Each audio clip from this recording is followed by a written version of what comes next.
Hello friends, good evening সবাইকে। আজকে মাশরুমের একটি দারুণ রেসিপি শেয়ার করছি তোমাদের সাথে। দেখো, মাশরুমগুলোকে আমি ছোট ছোট টুকরো করে কেটে নিয়েছি। একদম সরু সরু করে কেটে নিতে হবে, নাহলে কিন্তু সিদ্ধ হবে না ভালো করে। এরপরে মাশরুমগুলোকে একটু ছাল ছাড়িয়ে নিতে হবে। কালো কালো ছোপ ছোপ অংশগুলো উপর থেকে ছাল ছাড়িয়ে বের করে দিতে হবে। এরপরে সাদা অংশটি বেরিয়ে আসবে। তো এই মাশরুমগুলোকে ভালোভাবে ধুয়ে নিয়ে প্রেসারে দিয়ে 3টে সিটি দিয়ে সিদ্ধ করে নিয়েছি। আর একটু নুন দিতে হবে, নুন দিয়ে সিদ্ধ করে নিতে হবে।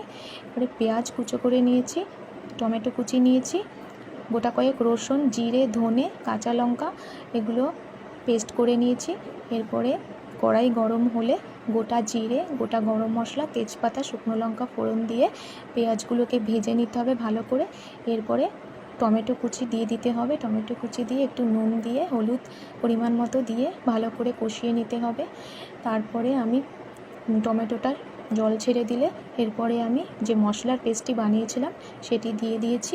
সেটি দিয়ে ভালোভাবে কষাতে হবে। কষানোর পরে সিদ্ধ করে রাখা আলুগুলো আমি দিয়ে দিয়েছি। তো এরপরে দেখো, ভালো করে কষিয়ে মাশরুমগুলো, সিদ্ধ করে রাখা মাশরুমগুলো দিয়ে ভালোভাবে কষিয়ে এরপরে আমি একটু সস দিয়ে দিয়েছি, টমেটো সস। তোমরা এখানে টমেটো পিউরিফাই ব্যবহার করতে পারো। টমেটো পিউরি যেহেতু আমি ব্যবহার করিনি, টমেটো কুচি ব্যবহার করছি, তাই আমি এখানে একটু সস দিয়ে দিলাম। এরপরে আমি একটু বাটার দিয়ে দিয়েছি। বাটার দিলে আলাদা ফ্লেভারটা আসে, খুব ভালো লাগে খেতে। এরপরে ঢাকা দিয়ে 5 মিনিট রেখে দিয়েছি। তারপরে দেখো, একটা সুন্দর জিনিস তোমাদের দেখাবো, সেটি হচ্ছে মিট মশলা পাতা। তো মিট মশলা পাতাটি, আমাদের মিট মশলার গাছ রয়েছে, সেই পাতা আমি ব্যবহার করেছি। 4-5টা পাতা ভালোভাবে ধুয়ে দিয়ে একটু ঢাকা দিয়ে রেখে দিতে হবে 5-7 সেকেন্ড।